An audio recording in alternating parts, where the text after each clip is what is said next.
Movie के start में हम एक होम कमिंग पार्टी देखते हैं जो कि व्हिटन यूनिवर्सिटी के स्टूडेंट्स कर रहे थे। ये पार्टी यूनिवर्सिटी के फ्रेशर स्टूडेंट्स के लिए रखी गई थी और यहाँ बॉयज और गर्ल्स अलग अलग ग्रुप में खड़े थे। पार्टी के दौरान हम व्हिटन यूनिवर्सिटी के एक यूनिक ट्रेडिशन के बारे में जानते हैं, जिसके मुताबिक अगर किसी लड़के को कोई लड़की पसंद आती है तो उसे अप्रोच करने के लिए वो लड़का उस लड़की की इंस्टाग्राम पिक्चर पर एक एक्सक्लेमेशन मार्क का कमेंट कर देता है, जिससे उस लड़की और बाकी लड़कों को पता चल जाए कि वो उसमें इंटरेस्टेड है, ताकि कोई और लड़का उस लड़की को अप्रोच ना करे। अब यहाँ हम मूवी की मेन लीड शाइलीन, काइली और एल्ड्री से मिलते हैं, जो कि आपस में बहुत अच्छी फ्रेंड्स थी। साथ ही हम वेस से भी इंट्रोड्यूस होते हैं, जिसका रूम में डीलन था और ड्यू भी उसका फ्रेंड था। लास्ट नाइट काइली, जो कि काफी ज्यादा ड्रंक थी, वो ड्रंक स्टेट में ही वेस, डीलन और ड्यू के साथ एक रूम में चली जाती हैं। काफी देर बाद एल्ड्री और शाइलीन काइली को ढूंढते हुए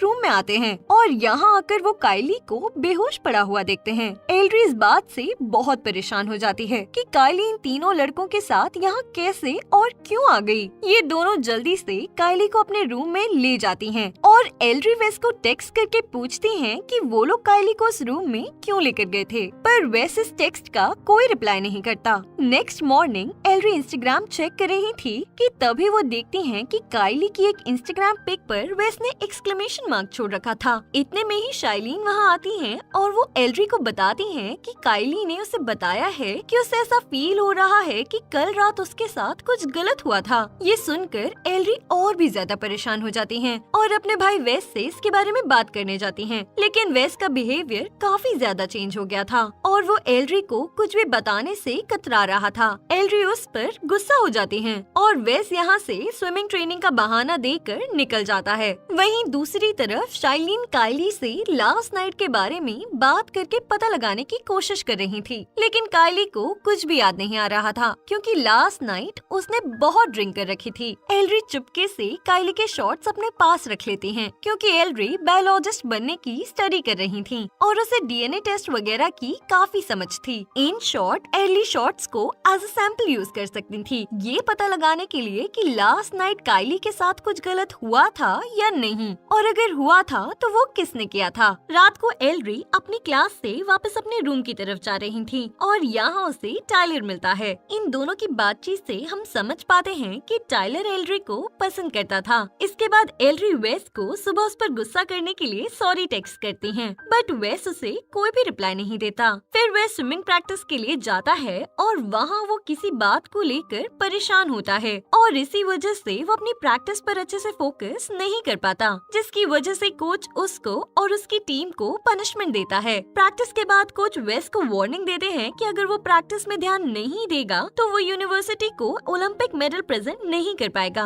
नेक्स्ट सीन में हम काइली को देखते हैं, जिसे क्लास में बैठे हुए उस रात की कुछ बातें याद आने लगती हैं और वो इससे काफी ज्यादा परेशान नजर आती हैं। दूसरी तरफ हम एल्ड्री को देखते हैं, जो कि चोरी छुपे बायोलॉजी लैब में काइली के शॉट्स का डीएनए टेस्ट कर रही थी और यहाँ से सीन शिफ्ट होकर वेस, डीलन और ड्यू पर फोकस करता है। डीलन और ड्यू यहाँ पार्टी कर रहे थे, लेकिन वेस पार्टी ज्वाइन नहीं करता क्योंकि उसका मूड काफी खराब था। फिर वेस अपने रूम में चला जाता है और थोड़ी देर बाद पार्टी भी खत्म हो जाती है। वेस नहाने जाने से पहले सारे टेक्स्ट मैसेजेस को देखता है और उन सब का रिप्लाई देकर नहाने चला जाता है। थोड़ी देर बाद नहाकर वापस आने पर वेस रियलाइज करता है कि घर से बाहर जाने की सभी पॉसिबल एग्जिट डोर्स लॉक थे और इसी बीच वो सीढ़ियों पर एक मास्क मैन को देखता है जो कि उसकी तरफ आ रहा था। ये मास्क मैन वेस को एक ड्रिल मशीन से मारकर उसकी डेड बॉडी को डोर पर लटका देता है। कुछ समय बाद डीलन वापस आता है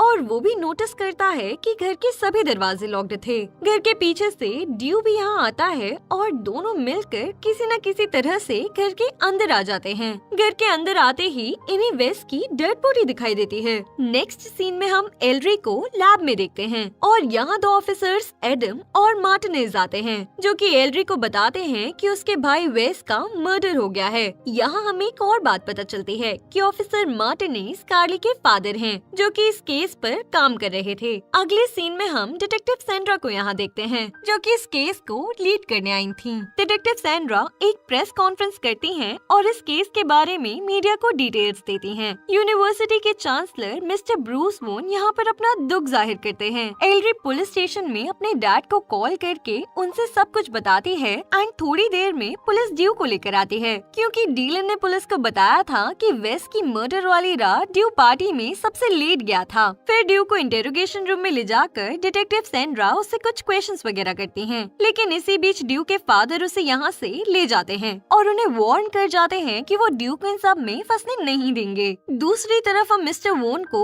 एल्ड्री और शाइलिन के साथ देखते हैं, जहाँ मिस्टर वोन एल्ड्री से सब घटना को झेलने की हिम्मत देते नजर आ रहे थे। नेक्स्ट मॉर्निंग ऑफिसर मार्टिनेज एल्ड्री से कुछ पूछताछ करने आते हैं, बट एल्ड्री इस समय इस मूड में नहीं थी कि वो किसी से भी वेस के बारे में बात कर सके और इसीलिए वो उन्हें मना कर देती हैं। थोड़ी देर बाद एल्ड्री के लिए स्टूडेंट अफेयर से कॉल आती है, जहाँ उसे बताया जाता है कि मिस्टर वोन उससे पर्सनली मिलना चाहते हैं। नेक्स्ट सीन में हम डीलन को देखते हैं, जो कि डिटेक्टिव सैंड्रा को ये स्टेटमेंट देता है कि उसे ड्यू पर शक है, क्योंकि मर्डर वाली रात को वो सबसे लेट कर आया था। इंटेरोगेशन के बाद सैंड्रा कुछ फाइल्स वगैरह चेक कर रही थी, जब उसे पता चलता है कि लगभग 1 साल पहले वेस के खिलाफ एक लड़की ने यूनिवर्सिटी की अथॉरिटी में सेक्सुअल असॉल्ट की एक कंप्लेंट दर्ज करवाई थी, लेकिन मिस्टर वोन ने इस बात को दबा दिया था और इस इंसिडेंट को बाहर नहीं निकलने दिया था। वहीं दूसरी तरफ इंटेरोगेशन के बाद डीलन वॉशरूम में बैठा हुआ था और तभी हम उस मास्क मर्डरर को देखते हैं, जो कि डीलन को भी ठीक उसी तरह ड्रिल मशीन से बड़ी बेरहमी से मार देता है और उसकी बॉडी को भी ड्रिल करके दीवार पर टांग देता है।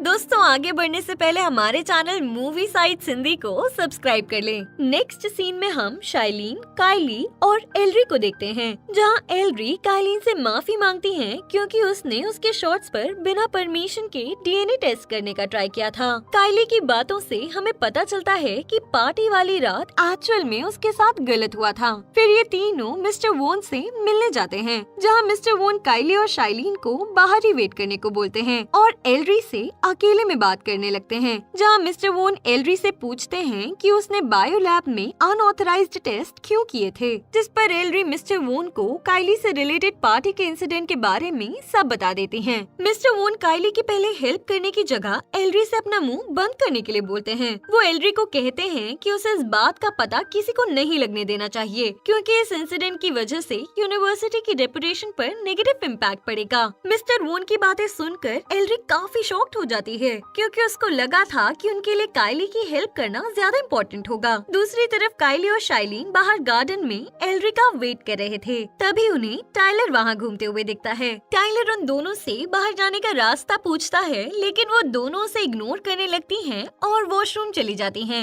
यहाँ वॉशरूम में वो दोनों नोटिस करती हैं कि वाईफाई अचानक ही बंद हो गया था और उन्हें फोन्स में नेटवर्क भी नहीं आ रहा था। थोड़ी देर यहाँ पर वेट करने के बाद काइली डिसाइड करती है कि वो लोग यहाँ से जल्दी निकल जाएंगे और इसीलिए वो एल्ड्री को लेने चली जाती हैं। काइली एल्ड्री को लेकर यहाँ से निकलने लगती हैं और वो दोनों शाइलिन के पास जाने लगते हैं। दूसरी तरफ हम ड्यू को अपने रूम में देखते हैं और वो मर्डरर ड्यू को भी जान से मार डालता है। यहाँ से सीन टाइलर पे फोकस करता है, जो कि मिस्टर वोन के पास था और यहाँ टाइलर मिस्टर वोन को बताता है कि इस एरिया के सभी एग्जिट डोर्स को लॉक्ड कर दिया गया है। वो दोनों डोर के पास ही खड़े थे कि तभी वहाँ मास्क मैन आकर मिस्टर वोन पर अटैक कर देता है। मास्क मैन मिस्टर वोन को ड्रिल से मार देता है और टाइलर को पीट कर बेहोश कर देता है। काइली और एल्ड्री ये सब देख लेती हैं और यहाँ से भागकर एक रूम में छुप जाती हैं, जिसकी विंडो से वो शाइलिन को गार्डन में बैठा हुआ देखती हैं। एल्ड्री शाइलिन को टेक्स्ट करके वार्न करती हैं, लेकिन नेटवर्क ना होने की वजह से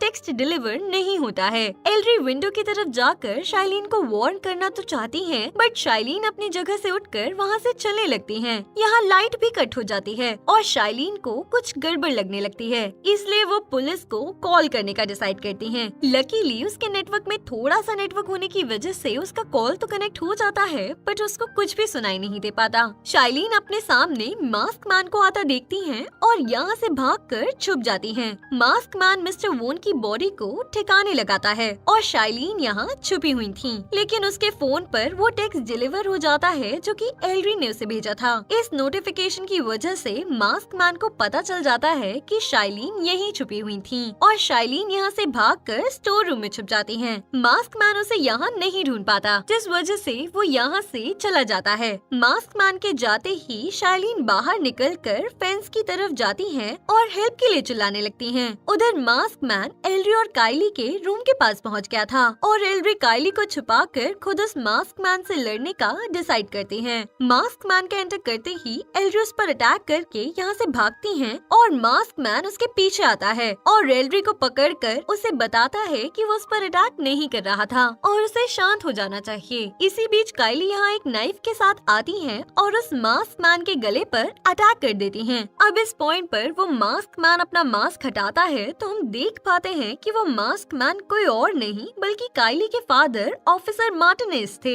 जी हाँ दोस्तों, इसके बाद हम मूवी के कुछ सीन्स देखते हैं जिससे हमें पता चलता है कि काइली ने अपने फादर मार्टिनेज को अपने साथ हुई हर बात को बता दिया था और वो जान गए थे कि वेस ने और उसके दोस्तों ने काइली के साथ क्या किया है। इसीलिए उन्होंने एक एक करके सबको मार दिया और जब इन्वेस्टिगेशन से उन्हें पता चला कि मिस्टर वोन ने पहले भी एक लड़की के साथ हुए सेक्सुअल असॉल्ट की बात को छुपाया था तो वो उसे भी मारने का डिसाइड करते हैं। इसीलिए काइली के फादर ने हर उस इंसान को मार दिया था जिसने काइली के साथ गलत किया था। इसके बाद थोड़ी देर बाद पुलिस यहाँ आती है और तीनों लड़कियों को अपने साथ ले जाती है और मार्टिनेज को हॉस्पिटल भेज दिया जाता है। यहाँ पुलिस कस्टडी में एल्ड्री को पता चलता है कि मार्टिनेज तो सही सलामत है और पुलिस ने अभी भी उसे मर्डर्स के लिए अरेस्ट नहीं किया है और इसे देखकर वो शॉक्ड रह जाती हैं और मूवी यहीं पर खत्म हो जाती है। Thanks for watching.